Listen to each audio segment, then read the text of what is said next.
Panibagong araw na naman para sa Team Marcos ito. Sabi ko nga, another day is another mission. Ngayong araw ay samahan nyo ang team namin na muling mag-mission dito sa bayan ng Batangas. I hope we don't fail to see. Good day guys, another day, another mission. Muli po, welcome back dito sa channel ni Commander ni Marcos. At for today's video guys, ay pupunta tayo sa Batangas City kasi meron kaming new scout doon guys. So ito ay talaga si Commander ang nakakita nito. That time ay nasa mission kami or nag-vlog yata kami. Tapos sabi niya, may nakita daw siya sa comment section na humihingi ng tulong, na nakita niya, kumbaga chinek ni Commander yung status or kung may mga photos doon sa Facebook.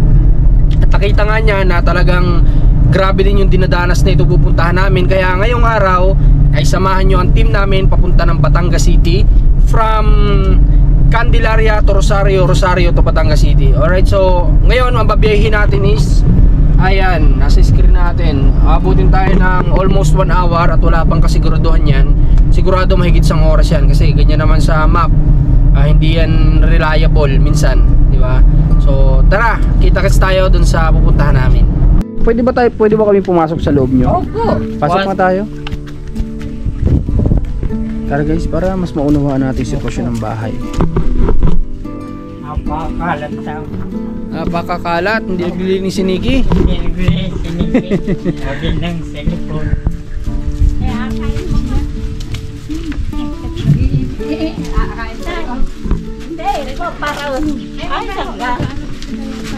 May TV.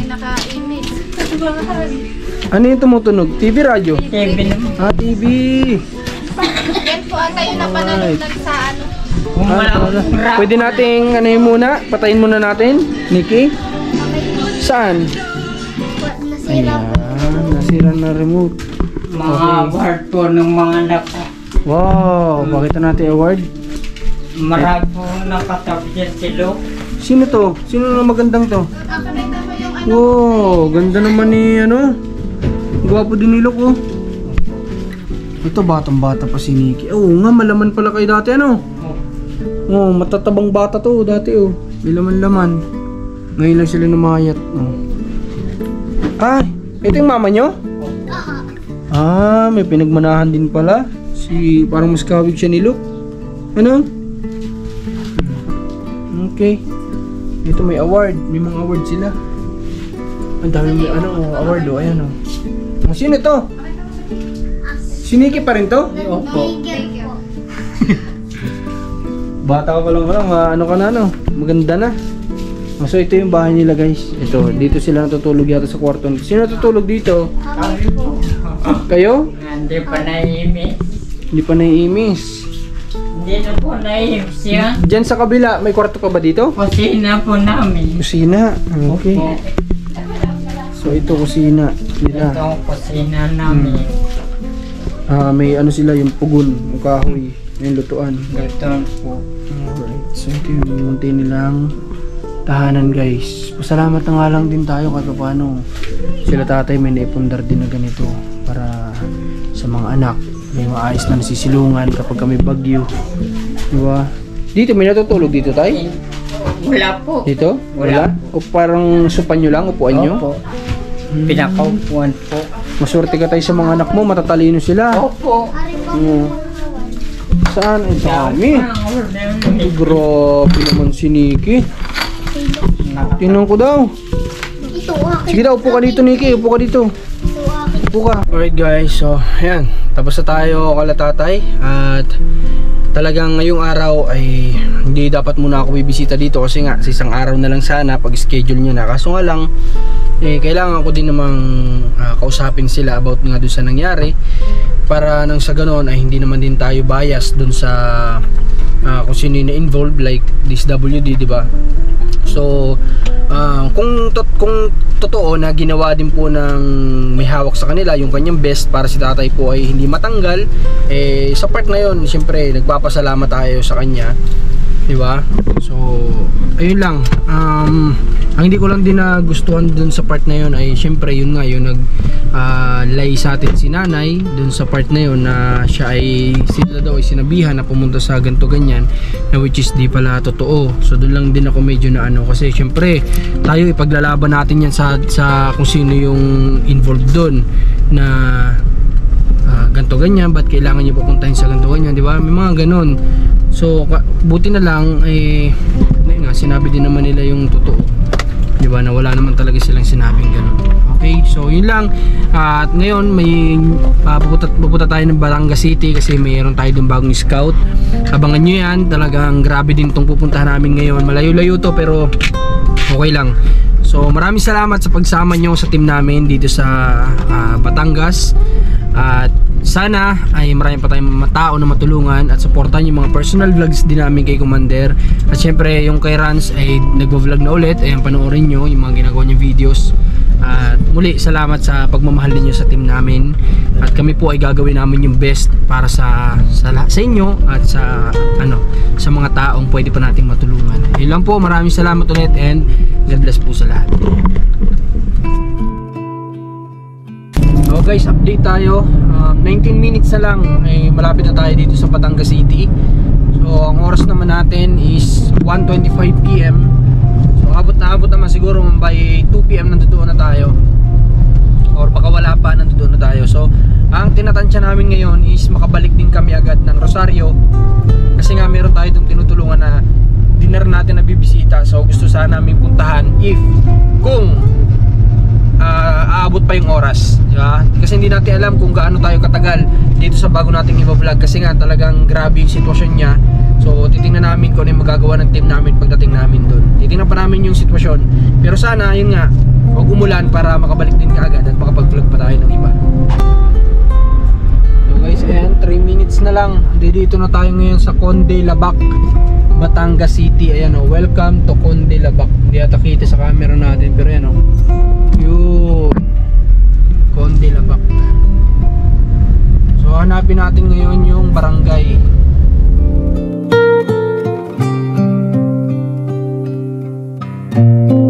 Alright, so ayan, tanong naman na natin.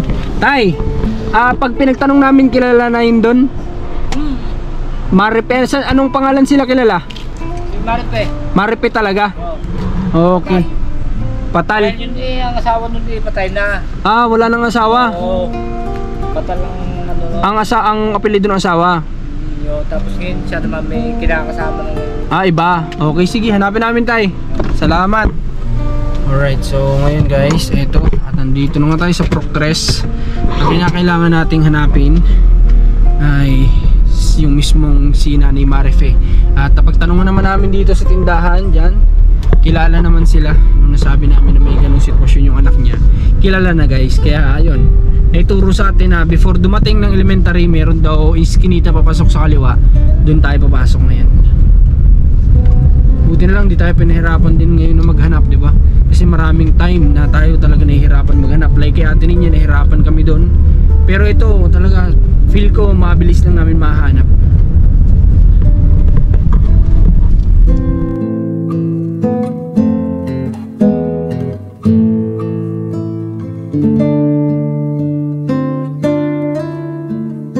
Magparada na tayo dito. Kasi ito na elementary Tama, dyan na nga siguro talaga. Ito ba yun?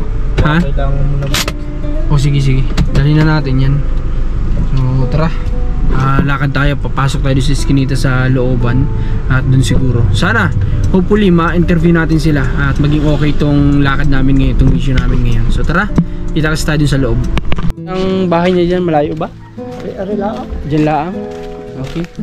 So dito na tayo guys sa area. Tama yung location na napuntahan natin. At tama din ako na hindi tayo nahirapan para maghanap dito kay Nanay Marife. So abangan nyo to guys, itong vlog na to talaga. Bigyan ko kayo mamaya ng konting pasilip dito. At grabe to guys, promise, grabe to.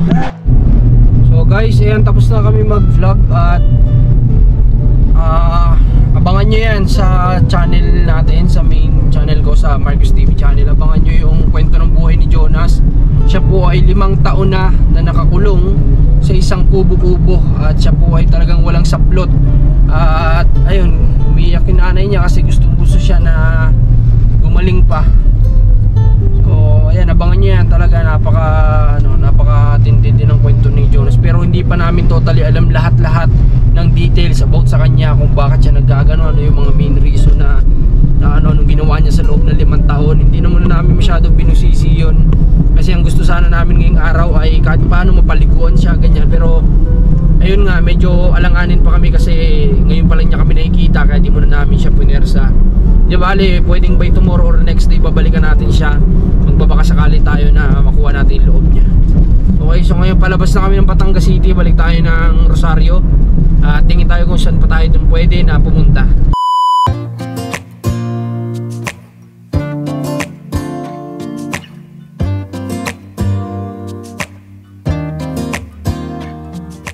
Alright, so guys, second day, another mission na naman.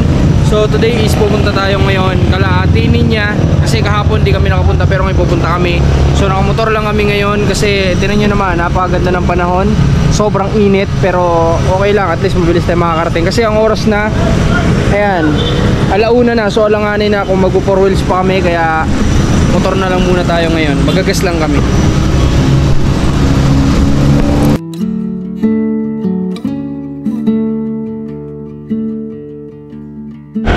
Palis na kami guys at nakapagpapultang na kami.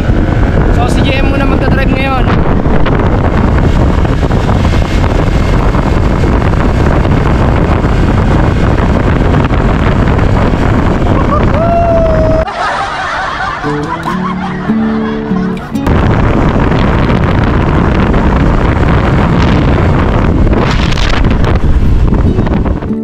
Isang napakagandang panahon na naman ang ibinigay sa amin ngayong araw, kaya kami hindi talaga namin sasayangin ang pagkakataon na ito para nang sa ganoon ay mabilis naming mapuntahan ang aming mga tinutulungan. Dahil nga sa pamamagitan ng motorsiklo na ginagamit namin na ito, dito ay mabilis naming nararating ang bawat lugar na mga pinupuntahan namin.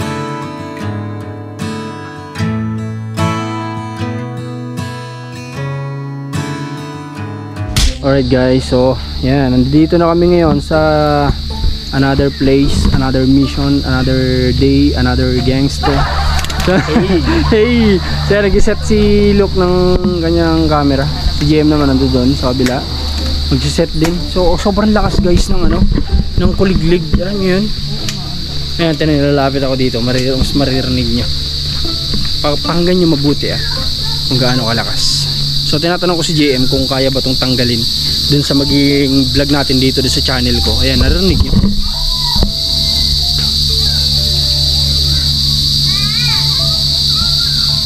O, diba? Narinig nyo ba? Sobrang lakas, diba? Sobrang lakas ng tunog niya. So ito, naririnig ko to kapag dumadaan kami ng old zigzag ng Atimonan. Sobrang lakas din nun talaga, as in parang nakakabingin na yung lakas niya. Sobrang dami din ng kuliglig dun. Yan, nakaset naman na sila JM. Yan, nakaready ng camera niya. Ano, mainit? Mainit po. Ang jacket talaga may advantage at disadvantage. Lahat naman yata ng bagay may advantage at disadvantage Kagaya yan, jacket. Okay siya kapag nagmumotor ka, hindi ka mangingitim. Pero pag nasa place ka na ganito, sobrang init. Motor, mabilis ka makakarating sa pupuntahan. Pero pag umulan, basa ka, di ba? 4 wheels, hindi ka mababasa ng ulan, hindi ka maiinitan. Pero ang tagal naman makarating sa pupuntahan. Lahat ng bagay may advantage at disadvantage talaga. Alright. So mag-set muna kami dito at mag-vlog kami ng charity. Ready na? Ready na po. Ready na. May SD card pa tayo. Ilang minuto pa yan? Hindi po. Check natin. Check natin. Hindi nakikita dito? Hindi. Hindi kagaya kay Luke na nakikita yung minuto kung ilang minuto pa. Hindi nakikita Delete naman po ako. Nag-delete ka na. Buti pa tong kay Luke nakikita. 1 hour. 1 hour pa. Check natin. Humina, nahiya sa atin Ayan, 1 hour pa yung kay Luke yung itatagal ng video niya. So matagal-tagal pa yan. Alright, so ito din yung nila, sakripisyo din yung set. Every time na pupunta sa location, set. Tapos back up, set, back up, set, back up. Yan, ulit-ulit lang ganyan. Okay, may mapipistuhan tayo. Game, meron. Saan kaya tayo pwede? Hanap tayo. Nay, magandang hapon ho. Saan tayo pwede na pumesto, Nay? Saan tayo pwede? Pwede na po dito. Pwede na dito? Okay na tayo dito? Okay, sige. Kung komportable kayo dyan, di okay na sa amin. Dito na lang daw tayo guys, mag-set ng interview sa kanila. Ay, bata dito, ang ganda ng bintana nila. Uy, butas na butas bintana nyo ah. Talagang pag sinilip kayo dyan, kita agad kayo. Ito, ano to, santol. Itong puno na to. Nung kabungahan ng santol na puro laglag dito, talaga namumulot kami, nagtsatsaga kami itong mamulot. Kahit na mga laglag na kinakain namin. Kasi sayang naman. Diba? Ito, santol yan. Yung malaking puno na yan, santol yan. Sino mahihilig sa santol dyan? Kasi ako mahilig talaga ako, lalo pag binalatan, tapos tinadtad mo, tapos sausaw mo sa asin na puro sili. Diba? Bakit? Mainit dun? Hindi mainit sa hapon. Oo nga no, sobrang init kasi nito kapag ka mainit eh. Alright, so tapos na kami Okay. Tapos na kami mag-set dito. At paano ba? Siguro kakain muna kami guys. Gutom na talaga ako. Gutom na. Andito sila nanay, mga viewers natin. Kung ano yung maingay pero okay lang. Kaya naman namin siguro tanggalin yung tunog ng power. So kamusta kayo nay? Mga lolas. Paras kayo ng kwintas ah. Talagang magkapatid talaga kayo. Pag kami nang niyog at gagamitin pa pag kami ng koral. Inawag namin yung bibigyan ng nagare. Okay. Tatawagin nyo kapag ka magpapaputol kayo. Ayun, siya sige. isa namin binabayagan. Wow, salamat Sana yung nay. narang yan ay mahirap patumbahin. Siyang kaya niya kaya yan? Ay di sabi namin ay munang Panood niyog. namin sa Niyog vlog na muna. naglalagari. Oo po. Sabi, ako yun na kaya ang bigay. Kahoy na yan. Kahoy. Sabi namin, ayun na kaya ang bigay ni Marcos na ano na. Oo. Sige po nay. Yan, andam Salamat. na yun. Hadya. Salamat. Ay, nandyan siya? Oo, yun na. Okay. Di pa nga kami ulit nakapunta dun. Ni Teresa. Oo. Babalik kami dun at dadalan nga namin ng power so pala yun. Ayun, narinig, nagpa-power so. Okay, thank you nay. Trabaho din yun para sa kanya, no? Salamat to. Nakatulong din kami. Ay, opo. Salamat nay. Thank you sa inyo. Alright, so ngayon, back up muna kami at dadaan muna tayo kung saan tayo pwedeng kain tayong goto tayo. Goto tayo. Sakit ang tiyan ko, sinikmura ako. Alam mo yun yung salita ka ng salita tapos puro hangin na yung sigmura mo. Grabe, nagiging favorite na natin yung goto. Goto? Anong maganda kaya sa katawan natin yun? Tingin mo? Maganda ng bakay. Baka ano? Ano ba sabi nila sa baka? Ano bang specific na paliwanag sa baka para magbigay lakas sa tao? Ako po sa mga naririnig ko po. Kasi pag may sakit, di ba? Oh, lagaan mo siya ng baka, di ba? Para lumakas. So ibig sabihin baka lalakas tayo pag may baka. Ano? Powerful. Powerful. Alright, so para lumakas. Beautiful. Lalabas kami dito at dun yun sa may trangka. So diretso naman kami nito dun sa naglapit kay Ate Ninya kasi may request si Ate Ninya sa atin na gusto niyang mag-meet up sila. So susubukan natin na mapuntahan personally nating makausap kung papayag siya na mag face to face sila ni Ate Ninya. Malay naman natin, di ba? Malay natin pumayag. Alright, so tingnan natin kung ano mangyayari dun sa barangay na yon. Limot ko yung pangalan ng barangay, barangay Hanaw-Hanaw. Yun, naalala ko na Hanaw-Hanaw. Punta tayo doon guys, tara samahan niyo kami. Masaya na namang uuwi ang aming team ngayong araw dahil nga alam namin na sa mga oras na ito ay nakatulong na kami. Alright guys, so dito na tayo ngayon sa Gotohan at kakain muna tayo ng goto syempre at gutom na, wala pa kaming tanghalian talaga sa totoo lang, kaya ngayon kakain muna kami guys, kain tayo. Katulad na nga lang ng madalas din na sinasabi namin na talagang masarap isubo ang pagkain kapag ka meron ka ng nagawang maganda sa buong araw na dumaan sa iyo.